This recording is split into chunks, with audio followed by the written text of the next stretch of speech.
David Collier is a cartoonist living in Hamilton, ranked by a leading critic as one of Canada's 4 top graphic novelists, along with Seth, Julie Doucette, and Chester Brown.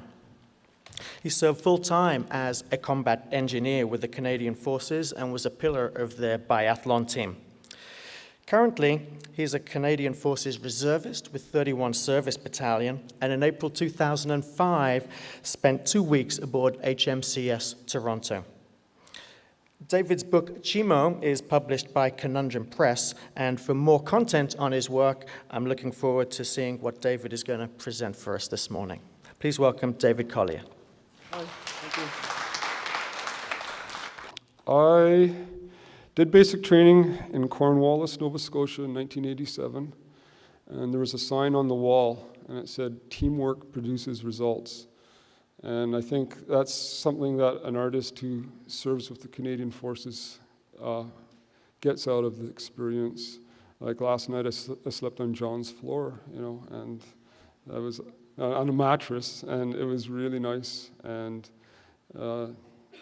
even today, as a reservist, last weekend, I was sleeping in the snow on a winter exercise, and the people are very supportive, except the sergeants who yell at you, but no, mostly people are very supportive. And, I serve with people who are 20 years younger than me often, and it's really interesting to see the cross-current of Canadian society.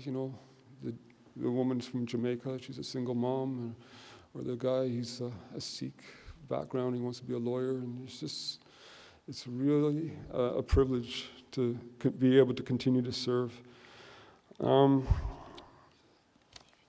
Do you want to?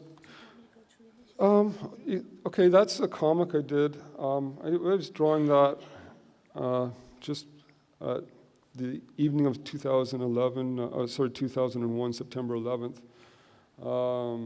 That was a comic I did with the late Harvey Pekar, an American comic book writer, and that was published by Dark Horse Press, and it was about an ambush in Vietnam and how they were totally caught unawares, and then I was drawing that on September 11th, and then that book was published, and I sent this comic book in as my support material to the Canadian Forces Artist Program. So I was actually a civilian. I'd been out of the forces for 15 years, and I got accepted into the Forces Artist Program.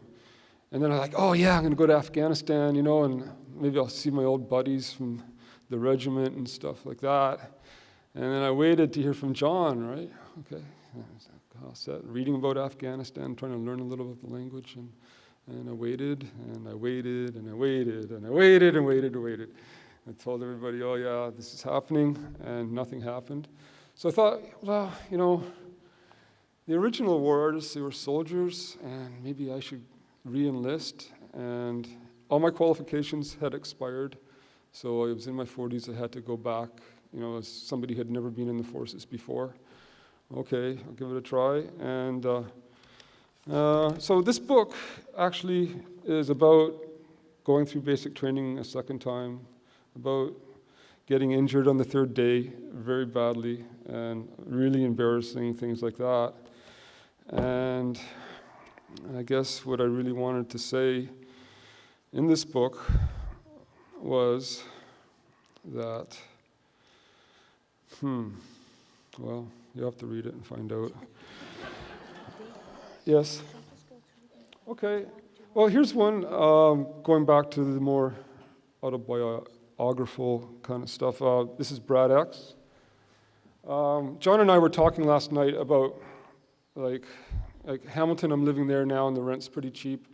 Paris in the 1920s, the rent was pretty cheap there. Queen Street West, 1980s, early 1980s, that's where I was living. The rent was pretty cheap then too.